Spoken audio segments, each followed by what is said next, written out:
Hello student, आज का हमारा चैप्टर है सदिश बीजगणित वेक्टर अलजेब्रा। तो इसमें हम आज बात करेंगे भौतिक राशियों की, जो कि सदिश बीजगणित में बहुत ही इम्पोर्टेंट पॉइंट है। अब भौतिक राशियाँ क्या होती है? तो भौतिक शास्त्र का अध्ययन करने के लिए जिन राशियों का उपयोग प्राथमिक रूप से किया जाता है उसे हम भौतिक राशियाँ कहते हैं। अब इसमें बहुत सारी चीज़ें आती है, जैसे कि लंबाई, मात्रा, त्वरण, संवेग, ये सभी चीज़ें आपका भौतिक राशियों में आती हैं।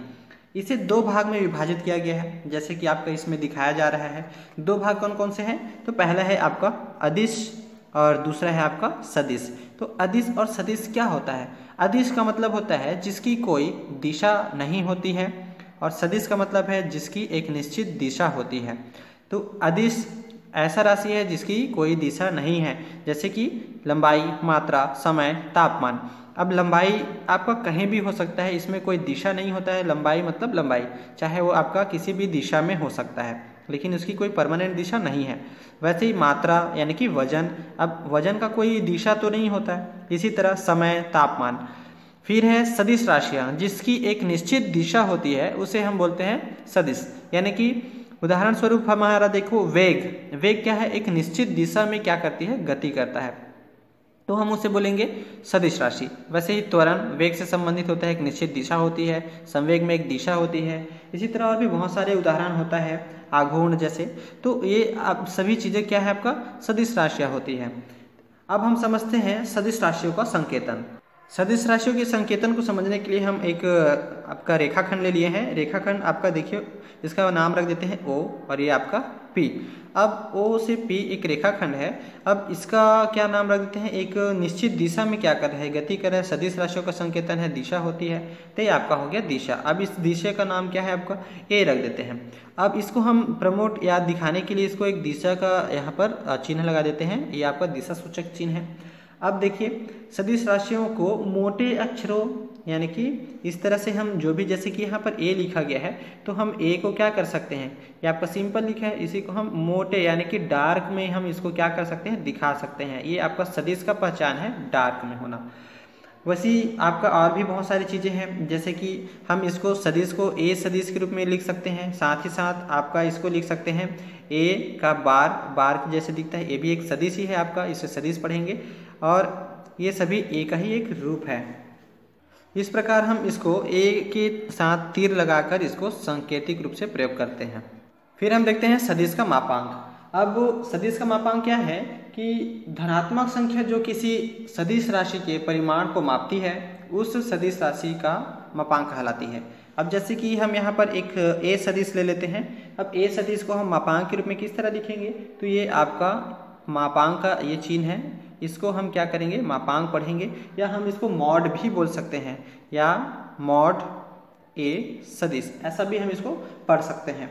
अब हम इसको अलग अलग प्रकार से प्रयोग कर सकते हैं, जैसे कि आपका ये हो गया आपका मॉड ए सदिश, या इसको लिख सकते हैं सदिश ए आपका मॉड के रूप में, इस तरह से भी लिख सकते हैं। साथ ही साथ लिख सकते हैं मॉड ए सदिश, और या तो फिर मॉड ए बार, ये भी आपका मॉड सदिश है। तो ये सभी क्या है? ए को अलग अलग तरीके से मापांक को दर्शाया जाता है। अब इसका मुख्य पॉइंट है कि मापांक जो होता है सदैव धनात्मक होता है, यानी कि अगर ये जो संख्या किसी चीज़ ऋणात्मक है, फिर भी वो मापांक के साथ में जब वो निकलता है तो क्या रहेगा? वो धनात्मक ही होगा, यानी कि प्लस होगा हमेशा। नेक्स्ट हमारा पॉइंट है सदिशों के प्रकार। अब सदिश के बहुत सारे प्रकार होते हैं। फाइनली हम कुछ खास जो हमारा प्रकार है उसी को हम समझते हैं। जैसे कि हम पहला एक प्रकार ले लेते हैं आपका शून्य सदिश। शून्य सदिश, अब ये क्या होता है शून्य सदिश? तो एक सदिश है हमारा जो है ए का मॉड ए सदिश हम ले लेते हैं, इसे हम एक सदिश पढ़ते हैं। अब शून्य सदिश क्या होगा कि इसे जब हम मॉड के रूप में प्रयोग करें, मॉड सदिश ए इज इक्वल टू, तो उसका जो वैल्यू है वो क्या प्राप्त होता है? 0 प्राप्त होता है। तो हम उसे बोलते हैं शून्य सदिश। ये हमारा मुख्य पॉइंट है। इसके बाद हम देखते हैं आपका इकाई सदिश, दूसरा हमारा पॉइंट है इकाई सदिश। अब इकाई सदिश क्या होता है? तो इकाई मतलब हमारा जनरली हम जानते हैं, इकाई मतलब होता है एक। अब इकाई सदिश मतलब यहाँ इकाई मापांक वाले सदिश को इकाई सदिश कहते हैं। अब जैसे कि हम एक सदिश है आपका, इसे अलग अलग तरह से प्रयोग कर सकते हैं। जैसे कि इकाई सदिश में हम उसको प्रयोग करते हैं ए के साथ ऊपर ये इस तरह का कैप, इसे पढ़ते हैं एक कैप। तो ए कैप के रूप में हम इसे क्या लिख सकते हैं, सदिश ए बटा हम यहाँ पर लिखेंगे मॉड ए का सदिश। तो ये हमारा ए कैप या इकाई सदिश को हम इस रूप में क्या करेंगे, दर्शाएंगे। ये हमारा फार्मूला समझ सकते हैं कि A cap is equal to ए सदिश बटा मॉड ए सदिश, ये हमारा इकाई सदिश है। तीसरा हमारा पॉइंट है विपरीत सदिश। तीसरा पॉइंट ले लेते हैं विपरीत सदिश। अब विपरीत का मतलब होता है जस्ट उल्टा। तो विपरीत सदिश जनरली हम मान लेते हैं एक हमारा रेखाखंड है, इसका नाम रख देते हैं ए और बी। अब इस रेखाखंड का हम पूरे का नाम रख देते हैं ए सदिश। तो अब ए और बी जो है हमारा एक सदिश है। अब यदि हम इस सदिश को क्या करेंगे, इसकी दिशा अगर बदल जाए, इसको पढ़ेंगे बी से ए, तो ये आपका बी ए। तो जैसे ही इसका दिशा बदलेगा ये क्या हो जाएगा, ऋणात्मक हो जाएगा, विपरीत हो जाएगा। क्योंकि पहले हम कहाँ जा रहे हैं, ए से बी की ओर जा रहे हैं। अब कहाँ आएंगे, अगर वापस आते हैं बी से ए की ओर, तो ये उल्टा दिशा प्रदर्शित करता है। इसलिए यहाँ पर जो सदिश है हमारा ए से बी सदिश, वो क्या हो जाएगा, ऋणात्मक बी ए सदिश हो जाएगा। तो यहाँ पर आपका जो ए सदिश है सीधे सीधे आपका क्या हो गया, माइनस ए सदिश हो जाता है। इस तरह से सूचित करेंगे हम इनको। नेक्स्ट पॉइंट है सदिशों का योग। कैसे किया जाता है सदिश का योग, हम यहाँ पर देखेंगे। इसके लिए हम एक क्या करते हैं, एक त्रिभुज बना लेते हैं इस तरह से। ये हमारा एक त्रिभुज है ये। अब इसका कुछ नाम रखते हैं, जैसे कि आपका ओ ए बी, ये हम कुछ पॉइंट्स, इसका जो शीर्ष है उसका नाम रख दिए। अब इसमें हमारा खास चीज़ क्या है कि जो आपके पॉइंट्स है वो एक निश्चित दिशा में आपका क्या करती है, गमन करती है। तो यहाँ पर हम देखेंगे कि मान लो इसका दिशा इधर है और ये फिर यहाँ इस तरह से दिशा कर रहा है, मतलब इधर से गति कर रहा है और ये भी इधर से ही गति कर रहा है। तो इसमें योग किस प्रकार से होगा, तो योग हमारा होता है जनरली आपका O B is equal to O A plus A B. तो ये हमारा सदिश है, ओ बी सदिश, ओ ए सदिश और ए बी सदिश। अब इसको हम समझते हैं।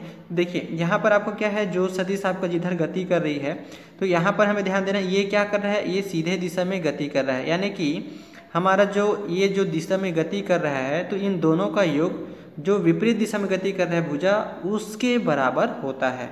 तो जनरली देखिए ओ ए और ए से बी, ये दोनों एक ही दिशा में गति कर रहे हैं। तो दोनों का जो योग है, यानी कि ये पूरा जो दोनों का योग है वो जो विपरीत दिशा में, देखिए इधर से जाना चाहिए था लेकिन उधर इधर वापस आना चाहिए था, लेकिन ऐसा नहीं हो रहा है। क्या हो रहा है कि ओ से ए की ओर गति कर रहा है, वैसे ही ओ से बी की ओर। तो ये इधर से जा रहा है तो ये सीधे दिशा में जा रहा है, फिर ये आपका विपरीत दिशा हो गया।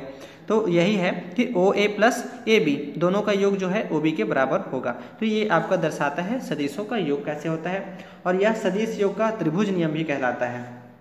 इसे परिभाषित करेंगे तो हम ऐसा भी कह सकते हैं कि यदि दो सदिश किसी त्रिभुज की एक क्रम से ली गई दो भुजाओं से निरूपित हो, तो उन सदिशों का योग विपरीत क्रम से ली गई त्रिभुज की तीसरी भुजा से निरूपित होता है।